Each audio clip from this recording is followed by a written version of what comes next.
Gibuwakan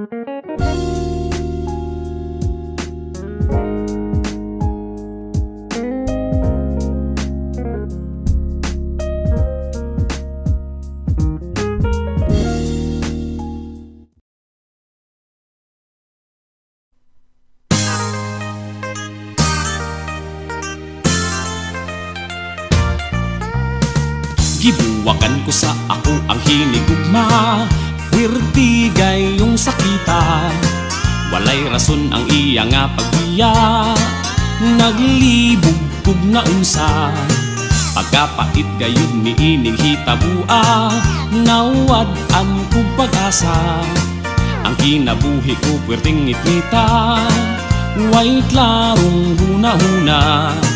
Wala na ko'y laing makita nga solusyon sa akong problema, kundi kinirag yung bisyuha, magtagay-tagay sa barkada.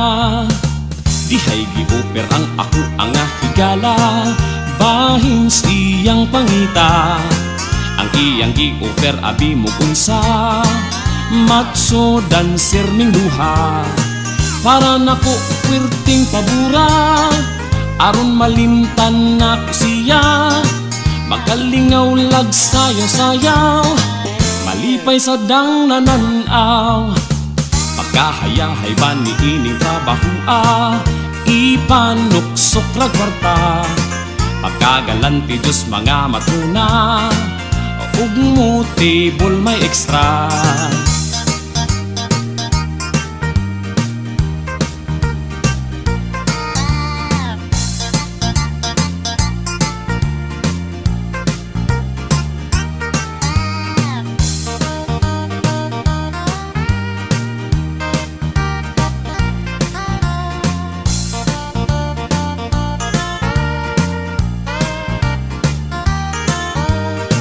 Apan wala jud na ko nama, nakitan ko ang hinigugma.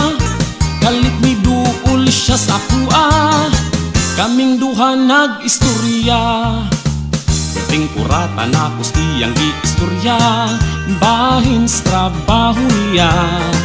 Kay mas dako pa man og ranggo niya, kay pangkapiray iya. Mao ka na ang ako nga istoryas, pagkamatso dancer.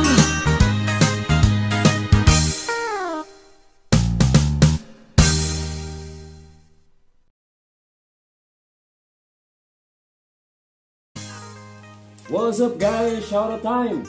Alright, shout out to Jonel Almorado from Anahaw, Windang. Shout out to Francis Flores. Shout out to James Kyle Danastra, ang pinakagwapo ng kauban si Jim. Shout out to Jess Biher from Dalagete, Cebu. Shout out to Jin at Bilo and Sholin Daguman from Claveria, Misamis Oriental. And last, shout out to Rodin Lonier, isa sa pinakagwapo ng silingan. Alright, salamat sa mga supporters. Alright, thank you for watching guys. Kinirag yung bisyuha, magtagay-tagay sa barkada.